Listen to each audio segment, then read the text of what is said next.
Sapphire Scales isn't a normal disease because for some reason, sunlight makes it worse. And we've actually seen something like that before because back in Thriller Bark, when Gecko Moria stole shadows, people couldn't survive in the sun either. That wasn't the ability though, it was a side effect. So what if Sapphire Scales isn't just a disease? What if it's a byproduct of something else? And if that's true, what if it's connected to Emu?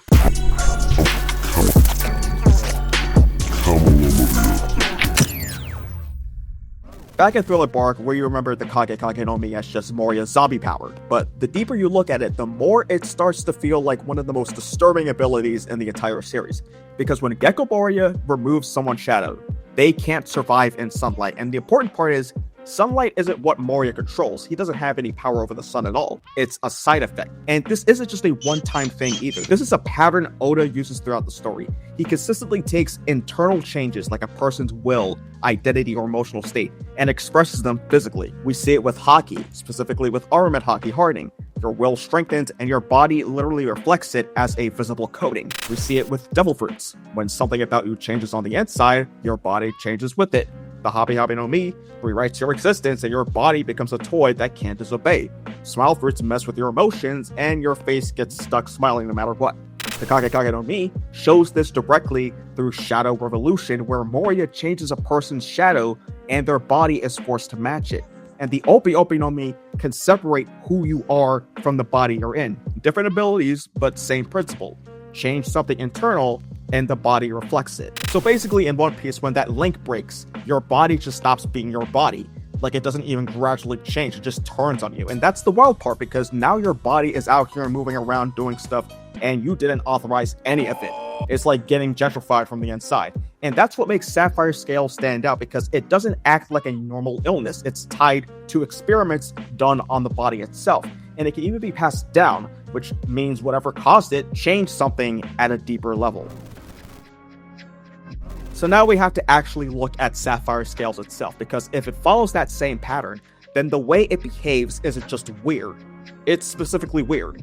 Sapphire Scales doesn't act like a typical illness. It doesn't just weaken the body over time. Instead, the skin begins to harden and crystallize, and for some reason, exposure to natural light makes it worse. And this is a first for a disease we've seen in One Piece do something like banning your body from getting a tan. And it lines up with what we've been talking about already. In One Piece, there's a pattern where if something changes on the inside, the body shows it on the outside. And the closest comparison we've already seen is with the Kage Kage no Mi. When someone loses their shadow, their body isn't weaker, it just becomes vulnerable to sunlight in a very specific way. And that kind of reaction doesn't feel random. Oda is using sunlight there as a rule, something that shows when something inside a person is off. So the fact that Sapphire Scales reacts to natural light like this starts to feel less like a coincidence and more like Oda pointing towards a connection. And when you look at it from that angle, it starts to feel less like a physical problem and more like something tied to the identity itself. Because in One Piece, Oda often treats a person's will, their self, as what drives everything. It shapes their actions, their strength, and even their presence.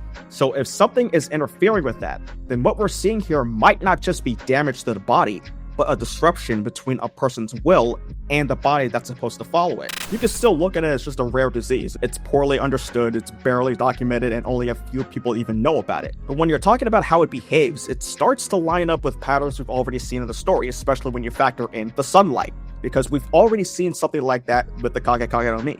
So when Sapphire Scales showed that same kind of reaction and follows the internal to external pattern we were talking about earlier, it starts to feel less like a normal disease and more like something else is going on. That's why liking, subscribing, and hitting the bell and the hype button guarantees videos like this one explaining why Kuma and Ginny's happy ending is completely non-existent. So if you look at all of that together, it could still be a rare disease. But when it follows the same internal to external pattern and shows that same kind of reaction to sunlight we've already been seeing before, it starts to point towards something else. Something that isn't just affecting the body directly, but influencing how the body behaves in the first place. We've already seen certain powers in One Piece that create side effects that show up somewhere else, and Sapphire Scales seem to follow that kind of logic.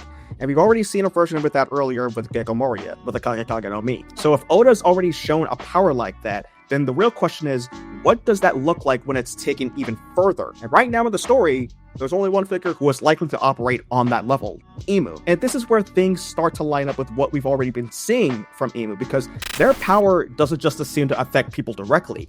It looks like it changes how they exist in the first place. We see that with the 5 elders and the Knights of God, who can survive damage that should kill them. Like, they can't actually be taken out in a normal way.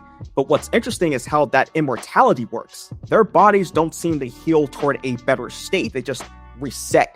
Injuries disappear, but older damage like scars don't.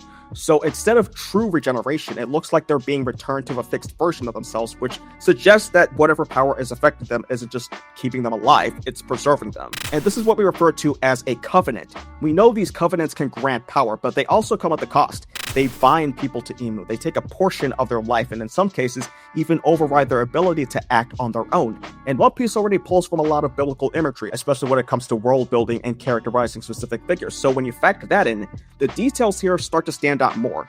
In the Bible, God is sometimes described as sitting on a throne made of sapphire. So the fact that this condition is literally called Sapphire Scales, and the idea of it having been tied to someone acting like a god, doesn't feel accidental. It starts to frame Emu less like a true god and more like someone forcing that role onto the world. And this might even go deeper, because Emu's ability isn't just any devil fruit. It's literally called the devil's fruit. And that's interesting because the Obe Obe no Mi has already been described as the ultimate devil fruit. And what does that fruit do? It rewrites the body from the inside out. It can cure diseases, extend life, and even grant a form of immortality. And even in the story, when immortality comes up, the assumption is always the Obe Obe no Mi. That's what Ivankov points to. But it's possible that's a red herring for Emu, that the Obe Obe no Mi was never the real answer, and that is actually Emu's ability, the devil's fruit, that's responsible for that kind of perennial youth. And if that's the case, then the question isn't just what the power can do when it works, it's what happens when it doesn't. Because if something like that is meant to completely bind and stabilize a person, then what would it look like if that process breaks down? And we may have seen what that already looks like with Ginny. Because when someone ends up in the hands of the Celestial Dragons, they're not treated like people, they're treated like objects. We've seen them force slaves to eat devil fruits just to watch what happens, throw them into death games, and even treat entire groups like experiments. So when Ginny is taken into that world, it's not a stretch to say that she wasn't just being kept there as a slave wife, she was used. And that's exactly what happened. She was experimented on by Saint Saturn, and even he admits that whatever that experiment was, it didn't have the desired result, and that the Sapphire Scales always kept showing up. So Sapphire Scales wasn't the goal.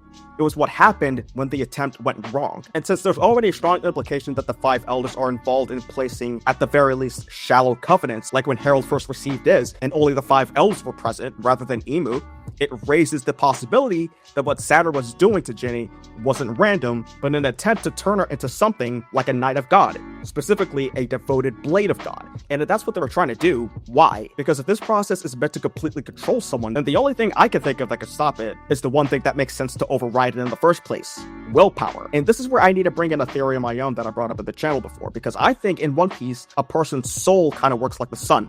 It's what keeps them active and changing and moving forward. It's tied to their will, their emotions, and the choices they make. So if a covenant is meant to lock that down and stop that from changing, what happens when someone refuses to give in? So maybe Ginny didn't just accept the covenant, she held on to who she was, even when everything around her was trying to break that. So instead of the process finishing, it fails, and what's left behind isn't a controlled person, it's a body that isn't working the way it should, which could explain why Sapphire Scales doesn't act like a normal disease, because it's not just damage, it's the result of something going wrong during the process of turning somebody into a Knight of God. It also could be Oda's way of showing something else, a kind of punishment, not for being weak, but for refusing to bend to Emu's influence. And if that's what it represents, then it's not just telling us what happens when someone resists, it's showing us what may happen when that control doesn't fully take hold. But more importantly, since we're talking about Saturn being involved in Ginny's failed experiment, it also poses the question, how potent does Emu's powers become when they're actually there in person and not holding anything back, especially with Domingo Versi? That's what we talk about in the next video.